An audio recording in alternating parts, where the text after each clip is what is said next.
Hello, and welcome to another episode of Authorized. Today's story is Anansi's Fishing Expedition, and this is a trickster tale from Ghana.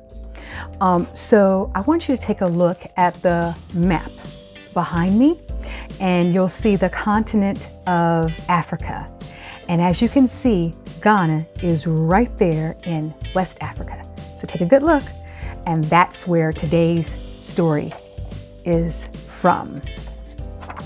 And this is actually a story that is part of a collection of stories from a book called A Pride of African Tales. And that book is written by Donna L. Washington and illustrated by James Ransome.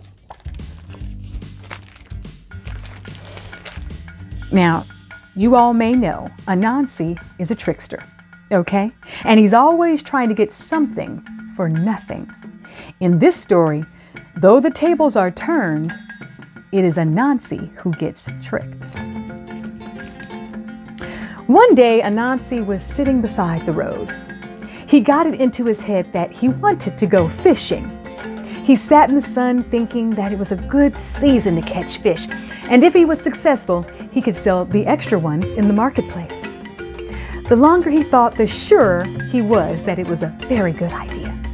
He began to think of all the wonderful things he could buy with the money he was going to make, not to mention the fact that he loved to eat fish. Anansi's daydream was going along just fine until he realized if he really wanted to have all those fish, he was going to have to do a lot of work. He would have to build the traps and then set them and check them every day. The more he thought about the work, the less excited he became. He was just beginning to think that he would have to give the whole thing up when he got an idea. "I know," he said aloud. "What I need is a partner." Anansi hurried to the nearest village. He asked everyone he met to go into business with him, but all they said was, "Oh no, Anansi, I know all about you. Going into business with you means that I will do all the work and you will find some way to cheat me out of all the rewards." Anansi tried to look hurt when people said things like this to him, but he had to admit that was just the sort of thing he had in mind. Finally, he got so frustrated that he blurted out, "What I really need is a fool to be my partner." When people heard this, they laughed and agreed with him. "You are right, Anansi. Only a great fool would agree to be your partner." Well, it just so happened that Onini was in the marketplace that day, and he had heard that Anansi was looking for a fool to be his partner. Anansi saw Onini around lunchtime and walked over to him. "Onini, I have been looking all over for you. I have a wonderful idea for a business. I want to give you a chance to take advantage of it before I offer it to anyone else."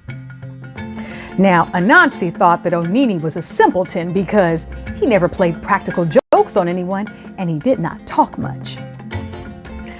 "What is it that you want, Anansi?" Onini asked, being careful to sound as if he had no idea what Anansi wanted.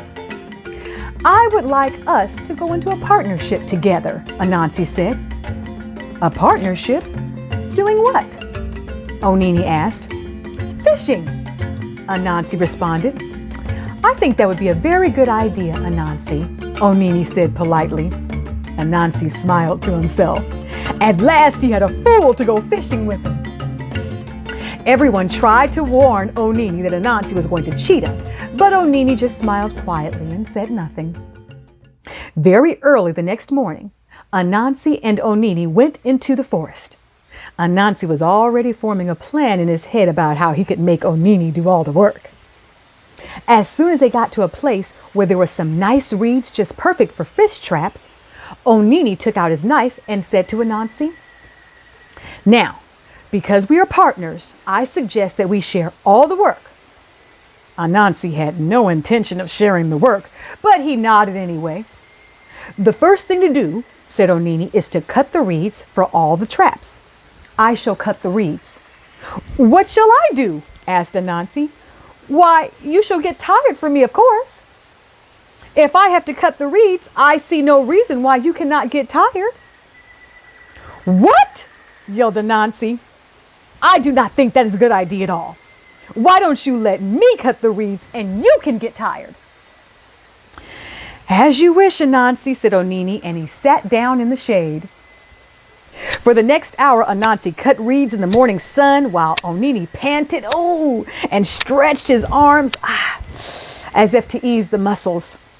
When they had enough reeds to make their traps, Onini said to Anansi, "Whew, I sure am tired from all that work. Now I shall carry the reeds to the water, and you may get a sore back for me." "Oh, no, you don't," Anansi cried. "I shall carry the reeds, and you shall get the sore back." Anansi carried the reeds down to the water. Onini made struggling sounds and complained about the great pain in his shoulders. When they got to the water, Onini collapsed in a heap and panted for several minutes, as if he had been carrying a mountain on his back. "Now what?" Anansi asked, knowing that Onini would try to take the easy job. "Well," said Onini, "we must weave the reeds into fish traps. I shall weave the traps, and you shall have the sore neck and stiff fingers for me." "Nonsense!" Anansi snapped. "I shall weave the traps, and you may have a sore neck and stiff fingers for me." Onini agreed reluctantly. Anansi sat weaving the fish traps. Onini made a great show of being uncomfortable. Anansi smirked at Onini's discomfort. "What a good idea this was," Anansi said to himself. "Onini is such a fool. Look how much he's suffering." When the traps were all done, Onini began collecting them. "Wait!" Anansi cried. "What are you doing?" "Well," Onini answered, "someone has to take the traps out into the deep water. We are partners after all, so I shall take the traps into the water." "What am I supposed to do?" Anansi was suspicious. "There are sharks out there," Onini replied. "If I get bitten, then as my partner, you shall die for me." "What?" Anansi screamed. "Give me those traps. I'll take them out into the deep water, and if a shark bites me, then you shall die." And so it was that Anansi waded into the deep water and set the traps. The two of them agreed to meet the next morning to check them. Onini limped home holding his back and neck. Every now and then he would rest against the trees. Anansi felt kind of sorry for him. Then he smiled and said, "Better him than me." The next morning, the two of them met, and once again, Anansi went out to get the traps so that he would not have to die if Onini got bitten. There were 2 huge fish in the traps. Anansi wanted to divide them and give Onini the smaller one. But Onini said, "Oh no, I don't want either of those little things. I am sure there will be more than just 2 tomorrow, and they will be twice as big. You can have both of those little things, and I will take all of the catch tomorrow." Now, in truth, the fish were far from little. They were, in fact, quite large, but as Anansi looked at them, they seemed to shrink. "I have an idea," Anansi said. "Why don't you take these 2, and I will go without today? I will take what we get tomorrow." Onini protested, but Anansi insisted. Finally, Onini took the fish. The next morning, Anansi waded out to the traps, and this time there were 4 huge fish. Anansi presented them to Onini and laughed at his partner. "What a fool you were to take those 2 puny fish yesterday. Look at the size and number I have today." "Yes," said Onini with a smile. "I see. It makes me very excited because that means I will get all of the catch tomorrow, and I'm sure it will be glorious." Anansi looked at his 4 fish. They were big, but they were not glorious. "Onini," Anansi purred, "why don't you take these fish, and I will take the catch tomorrow?" Onini tried to argue, but Anansi was firm. The next morning, Anansi waded out and brought in the fish traps for the last time. They were rotting by now and would not hold up for even one more night. Inside the traps, the catch was glorious. Anansi was very excited. He looked at it and gloated to Onini. Look, friend, if you had waited even one more day, then all of this would have been yours. But Onini was not even looking at Anansi or his fish. He was looking at the rotted fish traps. Please, Anansi, Onini said with excitement, move your little fish. I want to get these traps to market while they are still in excellent condition. Anansi looked at the fish traps. They were many things. They were rotten, they were falling apart, they were a little smelly, and they were slimy. What they were not was in excellent condition. Anansi became suspicious. What do you mean in excellent condition? He asked as he slowly emptied all of his little fish out of the traps. These will fetch a handsome price at market, Onini said as he gathered together the rotted, stinking fish traps. Wait a minute, Anansi gritted his teeth. I made those fish traps. I know, Onini said impatiently, but if you're going to keep the fish, you may as well let me take the traps. No, I'll keep the traps and you keep the little fish. Anansi gathered up the fish traps and went on his way. Onini smiled to himself as he collected the mass of huge fish. He walked to the village and thought about how well he had done in the market that week. Onini was moving at a considerably slower pace than Anansi, so he missed all the fun back in the village. When he arrived at the marketplace, everyone was laughing hysterically. What's so funny? Onini asked. Anansi, your partner, a woman said, choking with laughter. He came to market with all these rotted fish traps to sell. He stank up the market so badly that the chief was called. He got a beating for disrupting the market, and now he's asking for you. Onini was amused. What does he want with me? By now, I hope he realizes that the only fool he went fishing with was himself. Well, said the woman, laughing again, he had just finished getting his beating when he shouted, where is that lousy partner of mine, Onini? If I had to take this beating, the least he could have done was take the pain. The end. And now I have some questions.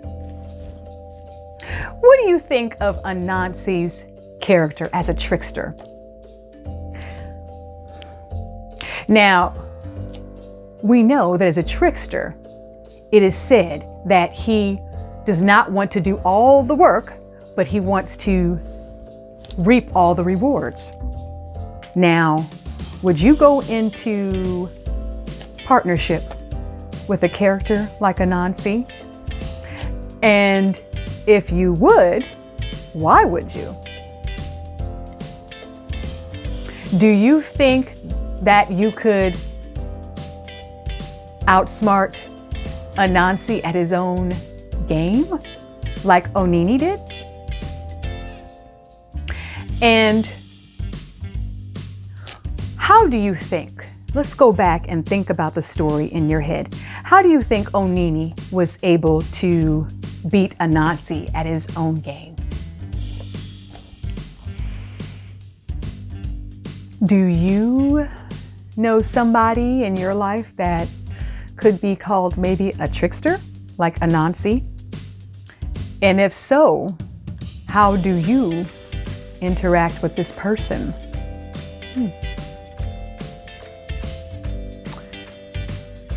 You know, I thought I had some more questions, but I think that's all I have for now. So I hope you enjoyed this story as much as I did, and I'll see you next time on Authorized. Don't forget to click the subscribe button to subscribe to our channel and click the alert bell so you'll be notified when we upload new videos. Go ahead and